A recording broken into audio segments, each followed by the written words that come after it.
So viral hit episode 19 में आप सबका स्वागत है। ओके, आप लोग बोलते हो वायरल हिट लाओ, वायरल हिट लाओ। सो अगर आपको जल्दी चाहिए, एक दिन के अंदर आप लोग 1K लाइक कंप्लीट करते हो तो आई प्रॉमिस कि मैं नेक्स्ट एपिसोड कल ही लाऊंगा। अगर करते हो सो जल्दी जल्दी लाइक करो और कमेंट करा करो। पिछले एपिसोड में हमने देखा था मानगी आता है वन पंच टीवी के कैमरामैन से लड़ने के लिए। सो अब आगे एपिसोड के शुरू में हमें बताया जाता है मानगी के स्कूल के चेयर और टेबल के बारे में, जो कि साइज में तो नॉर्मल थे पर मानगी के लिए बहुत ज्यादा छोटे थे। और ये देख के बाकी सारे लोग उसे चिढ़ाते थे। मानगी एक राइजिंग स्टार है, फिर भी उसे बुली होना पड़ता था। और हम ऐसा ही देखते हैं, एक दिन वो किताब पढ़ रहा था, तभी कुछ बंदे आके उसे कहने लगते हैं, मुझे लगा कि मैंने तुम्हें वार्न कर दिया था कि ऐसे लड़कियों को छेड़ा मत करो, स्टॉक किया मत करो। वो कहता है, मुझे लगता है कि यहाँ पे कुछ गलतफहमी हुआ है, मैंने किसी से ऐसे वैसे नहीं पूछा है। एक बार वो लोग मना करते हैं, मैं उनके पीछे नहीं जाता। वो बंदा तभी कहता है, क्या कहा तूने टकला? ये सुनते ही हम देखते हैं मानगी उसका गला पकड़ के उसे उठाता है और उसे धमकाने लगता है। वो अभी इस एज में भी 6 फीट 9 इंच का है और 333 पाउंड का उसका वेट है। एक बार अगर उसने किसी को पकड़ लिया तो उसका बचना नामुमकिन है। उसने कभी भी किसी को सीरियस नहीं लिया, किसी भी चीज़ को सीरियस नहीं लिया था, पर यह पहली बार है जब उसने किसी चीज़ को सीरियस ले लिया है। तभी देखते हैं प्रेजेंट में उसे हम उस कैमरामैन के सामने। वो कहता है, वन पंच टीवी सुनो, तुम्हारी वजह से एक मासूम लड़की बहुत ज़्यादा रो रही है, उसे बहुत ज़्यादा प्रॉब्लम्स हो रहे हैं और इसीलिए मैं चाहता हूँ कि तुम लोग जाओ अपने कंप्यूटर्स को तोड़ो और उसके बाद मुझे एक प्रूफ भेजो। ये इतना ज़्यादा मुश्किल तो नहीं होगा, है ना? वो बंदा कहता है, हम लोग ये अपने तरीके से संभालेंगे, तू जा यहाँ से। ये सुनते ही हम देखते हैं मानगी अब लड़ने के लिए तैयार होता है और उसको मारने के लिए आगे बढ़ता है। और हमें यहाँ पे बताया जाता है मानगी के पास अच्छी फिजिक तो है, लड़ भी सकता है, पर यह पहली बार है जब वो किसी से एक सीरियस फाइट के लिए जा रहा है। तभी उस बंदे को सामने देखते हैं और तभी देखते हैं उसी बंदे का एक खतरनाक पंच आके मानगी के फेस पर, उसकी नाक पर लगता है, जिससे वहीं पे उसका बहुत ज़्यादा खून निकल आता है। और ये भी उसके लिए पहली बार था जब वो किसी बॉक्सर से फाइट करने जा रहा है। और ये पहली बार था जब वो किसी ऐसे ओपोनेंट से लड़ रहा है जो कि बहुत ज़्यादा फास्ट है, जिसकी वजह से वो उसे ग्रैब भी नहीं कर सकता। तभी देखते हैं वो बंदा उसे मारने के बाद कहता है, बस यहाँ से भाग जा, मैं तुझसे लड़ना नहीं चाहता। ये बंदा जो फाइटिंग टेक्निक यूज़ करता है वो है बॉक्सिंग, जिसमें बस बेसिक टेक्निक पंचेस का यूज़ करना होता है, पर वो भी बहुत ज़्यादा खतरनाक हो सकता है। पर तभी हम देखते हैं मानगी को, वो फिर भी कहता है, बॉक्सिंग, हाँ, हाउ एनोइंग, अभी भी समय है, माफ़ी मांग ले उससे। और फिर से वो उसे मारने के लिए आगे बढ़ता है, पर फिर से देखते हैं वो बंदा उस पर एक जैब मारता है, मतलब डायरेक्ट उसके थोबड़े पे खतरनाक पंच मारता है, जिससे हम देखते हैं मानगी की नाक पूरी तरह से टूट जाता है, वहाँ से बहुत ज़्यादा खून निकलने लगता है। वो बार बार सोचता है, मुझे बस उसको एक बार पकड़ना है, एक बार। वो फिर से आगे जाने की कोशिश करता है, पर मानगी के पास अब कोई क्लू नहीं था, क्योंकि ये ओपोनेंट उसके लिए बहुत ज़्यादा फास्ट है। वो बंदा उसे बार बार अब पंच मारे जा रहा है और बार बार उसकी नाक पे ही पंच मारे जा रहा है। मानगी की खून अब चारों तरफ गिरता जा रहा है। मानगी एक प्रोफेशनल सिसरियम फाइटर हो सकता है, पर जब पंचेस की बात आता है तो उसमें वो बिल्कुल नल्ला है, उसे कुछ भी नहीं आता। उसके पंच एक प्रोफेशनल बॉक्सर के लिए किंडरगार्टन की बच्चों की पंच की तरह होता है। वो उसके ऊपर पंच मारने जाता, पर तभी देखते हैं वो बंदा उसके ऊपर एक के बाद एक पंचेस की बरसात कर देता है, जिससे अब मानगी की हालत बहुत ज़्यादा ख़राब हो जाता है। हमें यहाँ पे ये भी बताया जाता है, हाँ, वेट डिफरेंस क्रिएट करता है, पर यह सिर्फ तभी अप्लाई होता है जब तुम अपने ओपोनेंट को ग्रैब कर सकते हो। पर इस तरफ मानगी तो अपने ओपोनेंट को ग्रैब ही नहीं कर सकता। 6 फीट 9 इंचेस का होने के बावजूद अब ये पहली बार था ज़िंदगी में, पहली बार जब सिसरियम रेसलर ने मानगी वाउन वो पहली बार खुद को हारता हुआ देख रहा था, खुद को ज़मीन पे गिरा हुआ देखता है। उसे मारने के बाद वो बंदा कहता है सॉरी, और सोचता है ये बहुत ज़्यादा स्ट्रेंज है, वो एक सिसरियम रेसलर है, पर मुझे लगा था कि वो एक बार तो मुझे पकड़ ही लेगा, मुझे ग्रैब कर ही लेगा। और जाते हुए कहता है, आई एम सॉरी, सच ना होने के बावजूद हमने उसे कॉल्ड आउट किया। पर जाते जाते सोचता है क्यों उसने इतना आसानी से गिव अप कर दिया। मानगी को हम वहीं पे गिरा हुआ देखते हैं। वो सोचता है आई होप उसे कोई हंसने का रीज़न मिल जाए। सीन शिफ्ट होता है दूसरी तरफ, हम देखते हैं योल्गा को। वो रूमी को राइस खिलाने की कोशिश करती है, बहुत कन्विंस करने की कोशिश करती है, पर रूमी अभी भी सोई हुई है। वो चुपचाप अपने बिस्तर पे है। बहुत मनाने के बाद कुछ देर बाद हम देखते हैं वो बाहर है। वो खुद से कहने लगती है, मैं कहीं जा भी नहीं सकती, पता नहीं ये लड़की कब क्या कर लेगी खुद को। उस लड़की का नाम क्या था? ग्योल हान, राइट। सीन शिफ्ट होता है, तभी हम ग्योल को देखते हैं। वो फिर से लाइव में आ चुकी है और कहने लगती है, हाय एवरीवन, मैं वन पंच टीवी से हूँ। मेरे पास वैसे कुछ बोलने के लिए है नहीं, बस ऐसे ही लाइव कर दी क्योंकि मैं ज़्यादा डिप्रेस्ड हूँ। रूमी अब वीडियोस डालना भी बंद कर दिया है। सो मुझे इस बारे में थोड़ा सा बुरा लग रहा है। वो अपने आप को बहुत ज़्यादा विक्टिम दिखा रही थी कि वो उसे कितना बुरा लग रहा है। वो ये भी कहती है अब से उसे लगता है कि वो कॉल आउट करना बंद कर देगी, पर कमेंट्स आने लगते हैं कि नहीं, तुम तो जो कर रही हो वो बिल्कुल सही है। दूसरा अगर कोई बुरा करता है उसमें तुम्हें बुरा लगने की क्या बात है। ये सब कुछ सुनने के बाद वो थोड़ा खुश होती है और सबको कहती है, ठीक है गाइज, अब मैं घर जा रही हूँ। लाइव स्ट्रीम बंद करने के बाद वो झूला झूल रही थी, तभी कुछ सुनती है। कोई कहता है, तुम बहुत ज़्यादा टेरिफाइंग हो। तुम किसी के बारे में झूठ बोलते हो जिसको कि तुम पसंद नहीं करती, और उसके बाद खुद सिंपैथी क्रिएट करती हो ताकि सब तुम्हें सिंपैथाइज करे। और वहीं पे हम हॉबिन को देखते हैं जो कि उससे मिलने आया था। वो कहती है, मुझे नहीं पता तुम किस। उसकी बात को काटते हुए हॉबिन कहता है, मुझे एक बंदे के बारे में बताने दो जो कि पैशनेटली लव करता है उस लड़की से जिसको तुमने कॉल आउट किया था, जो कि तुम्हारी वजह से रो रही है। मानगी वोंग, उसने मुझे ये दिया। तभी हम कैमरा देखते हैं, उसमें हम उसी बंदे को देखते हैं जो कि जाते जाते कह रहा था, आई एम सॉरी, हमारी वजह से उसको प्रॉब्लम्स हो रहा था। हाँ, ये सच नहीं है जो भी हमने कहा था। ये दिखा के कहता है, तुम्हारा कैमरामैन कंफर्म हो चुका है और तुमने रूमी के बारे में झूठ बोला था, ये भी कंफर्म हो चुका है। अब सब कुछ ख़त्म हो चुका है। सब कुछ जो भी तुमने शुरू किया था वो ख़त्म करने का वक्त आ चुका है। पास्ट के सीन दिखाया जाता है जहाँ पे हॉबिन बहुत ज़्यादा कोशिश करने के बाद भी उसे कुछ भी नहीं मिल रहा था। यहाँ तक कि वो वन पंच टीवी के सारे वीडियोस को ढूंढ लिया था, पर उसमें भी उसे ऐसा कुछ नहीं मिल रहा था जो कि देख के लगे कि हाँ, ये फॉल्स है। पर तभी वहाँ पे उससे मिलने के लिए मानगी आता है। पहले तो हॉबिन उसे देख के समझ नहीं पाता कि आखिर प्रॉब्लम क्या है, वो यहाँ पे उससे इस वक्त मिलने के लिए क्यों आया है और उसकी नाक की हालत ऐसी क्यों है। और ये सब कुछ उसे बिल्कुल वैसे ही लग रहा था जैसा कि वो तायहुन से एक बार मिलने के लिए गया था। और तभी देखते हैं कुछ देर बाद मानगी उससे पूछता है, भाई क्या तूने ढूंढ लिया है, कुछ सबूत बबूत मिला तेरे को? हॉबिन कहता है, नहीं, बहुत कोशिश कर रहा हूँ पर कुछ भी नहीं मिल रहा है। ये सुन के मानगी कहता है, ओह तो फिर तो ठीक ही है, ये ले, मैं तेरे लिए कुछ लाया हूँ। और तभी देखते हैं वो बंदा अपने पैंट पे हाथ देने लगता है और बाहर निकलने लगता है कुछ। ये देख के हॉबिन कहता है, व्हाट द हेल, तुम मुझे क्या दिखाने की कोशिश कर रहे हो? तभी उसके हाथ में एक्शन कैमरा दिखता है जो कि बहुत ज़्यादा बदबू मार रहा था, पर यही है एक प्रूफ जिसमें कि सब कुछ कैद हुआ है। हॉबिन कहता है, तो तुमने इसीलिए लड़ाई नहीं की और इसीलिए इतनी जल्दी गिव अप कर दी? यहाँ तक कि वो उससे पूछता भी है, अगर तुम्हारे पास यह है तुम उससे जाके कॉल आउट क्यों नहीं करते? वो कहता है, क्योंकि मैं उससे प्यार करता हूँ और मैं नहीं चाहता कि उसे ये पता चले कि मेरे जैसा कोई उसे प्यार करता है। सो इसीलिए ये सब कुछ तुम्हें ही करना होगा, यही एक सही रास्ता है मेरे लिए और तुम्हारे लिए।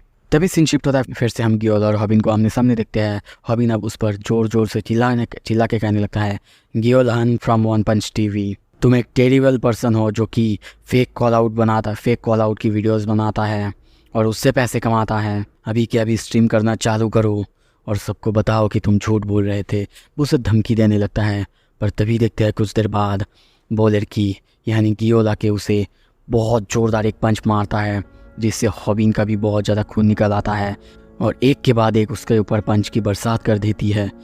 हॉबिन सोचता है, क्या वो बॉक्सर है? तभी देखते उसके हाथ से वो एक्शन कैमरा गिर जाता है और गिरते ही हम देखते हैं वो जाके उस कैमरे को तोड़ देती है। हॉबिन कहता है, इसका कोई फ़ायदा नहीं है, मेरे पास और एक कॉपी है। पर वो तभी कहती है, हाँ हो सकता है तुमने मुझे रेड हैंडेड पकड़ लिया है, पर क्या तुम मुझे एक फ़ाइट में हरा सकते हो? उसकी बॉक्सिंग स्टाइल देख के हॉबिन भी अब बहुत ज़्यादा चौंक चुका है। कुछ देर बाद देखते हैं वो अभी भी नहीं रुक रही है, एक के बाद एक मारे जा रही है। हॉबिन की हालत अब बहुत ख़राब है।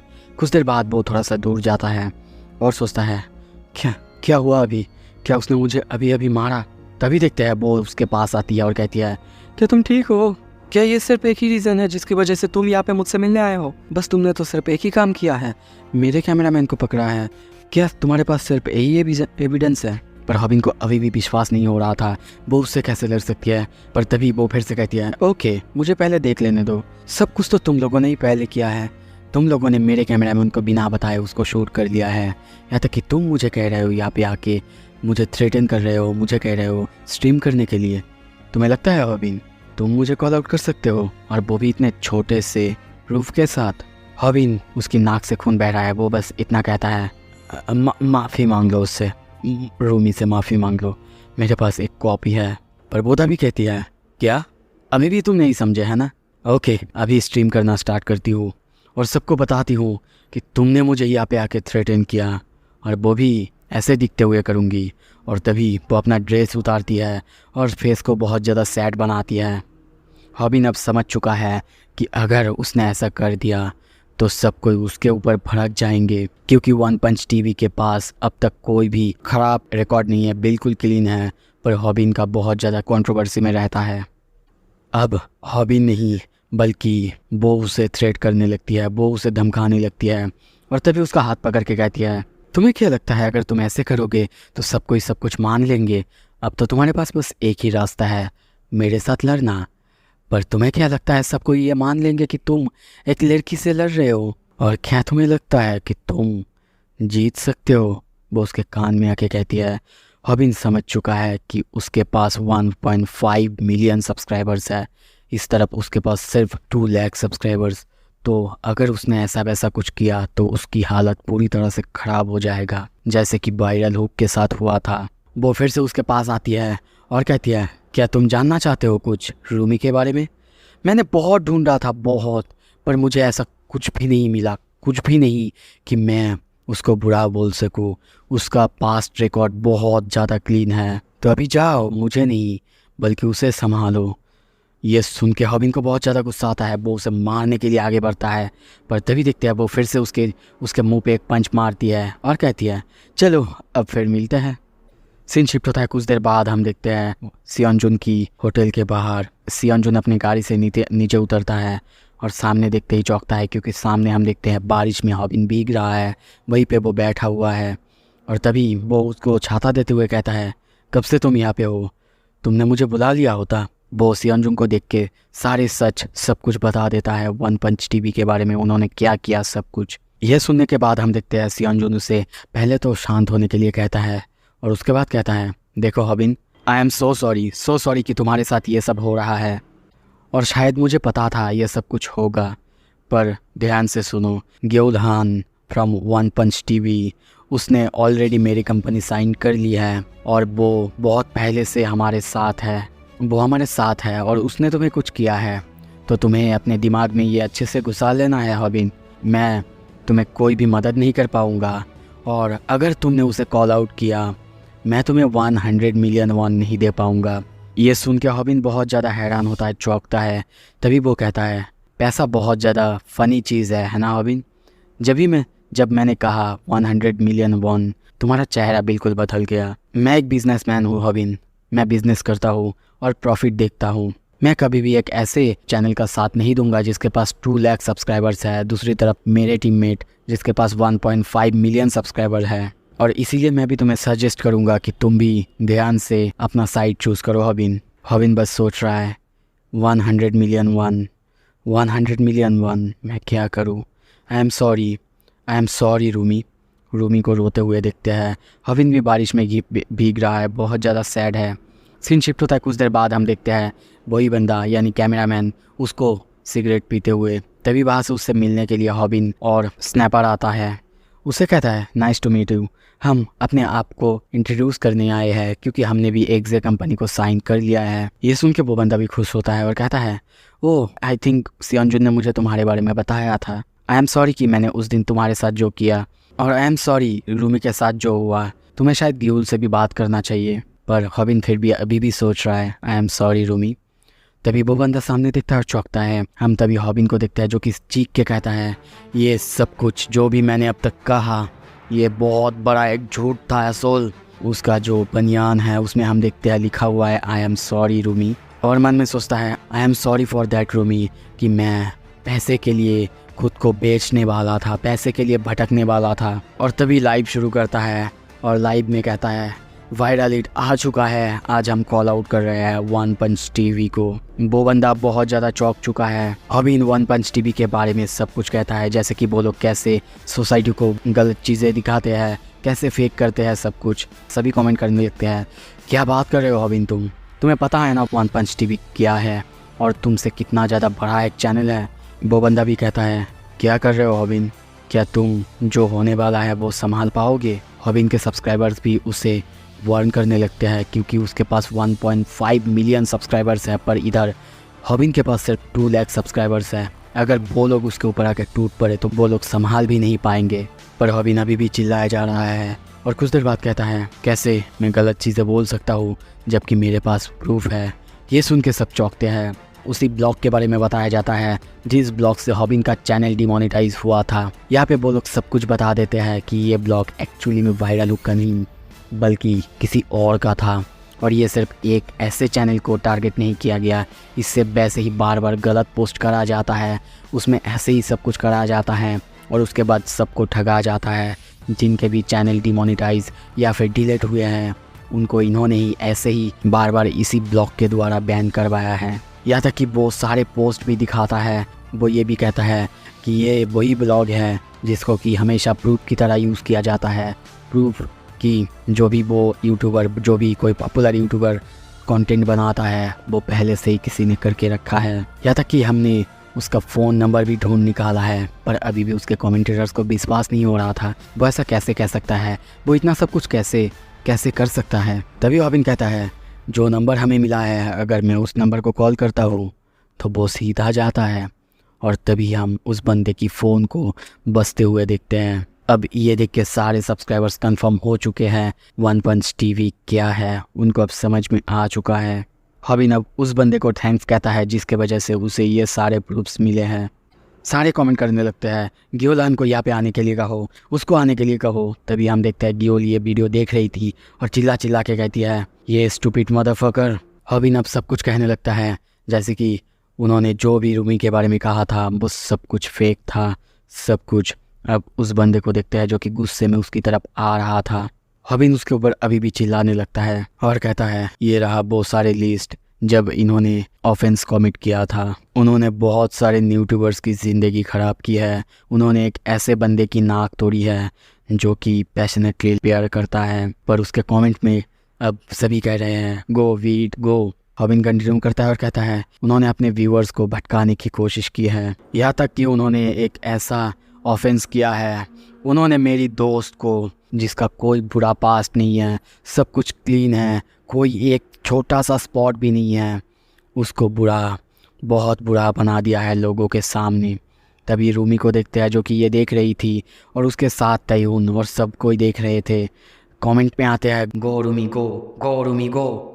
और तभी हबिन फिर से कहता है लिसन अप असोल, तुमने जो सबसे बड़ा गुनाह किया है वो है तुम्हारी वजह से मेरे 100 मिलियन वॉन खोना पड़ा, गिव अप करना पड़ा। वो रोने लगता है।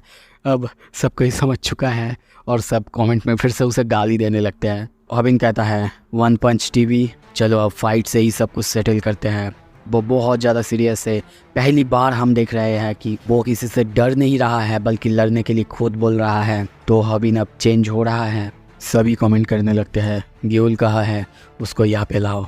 तभी हम देखते हैं गियोल तैयार हो रही हैं, दौड़ते दौड़ते आ रही थी और कहने लगती है मैं आ रहा हूँ, रुक जाओ मेरे लिए।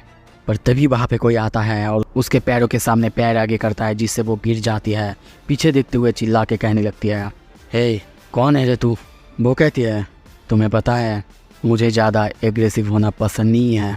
वो अपनी उंगलियों में पट्टी बांधने लगती है और दूसरी तरफ हम गियोल को बहुत ही ज़्यादा गुस्से में आगे आते हुए देखते हैं। वो बंदी कंटिन्यू करते हुए कहती है पर मुझे तुम्हें ये बताना होगा कि तुम दूसरों के साथ ऐसा नहीं कर सकती। और तभी हम यहाँ पे और कोई नहीं बल्कि योल्गा को देखते हैं। वो कहती है तुम्हें जानना है मैं कौन हूँ, मैं वो हूँ जिसने हबिन की मेथड्स जिससे वो लड़ता है उन सबको सीखने वाला सबसे पहली मैं ही हूँ। और तभी कहता है गियोलान फ्रॉम वन पंच टीवी चलो सब कुछ अब फाइट के साथ ख़त्म करते हैं। और मन में सोचती है बहुत समय हो चुकी है, बहुत समय, जब लास्ट टाइम मैंने इन सारे टेक्निक्स को यूज़ की थी। मुझे याद भी नहीं है कब मैंने किसी से फ़ाइट की थी। सो अब क्या हम योल्गा को फाइट करते हुए देखेंगे, वो भी गियोल हान से, जो कि बॉक्सिंग करती है। और दूसरी तरफ और ज़्यादा खतरनाक हॉबिन के साथ फाइट होने वाला है उस बंदे की। सो क्या होगा आगे, अगर आपको जानना है सो जल्दी से जल्दी 1K लाइक कंप्लीट कर दो। थैंक यू सो मच देखने के लिए, सब्सक्राइब कर दो।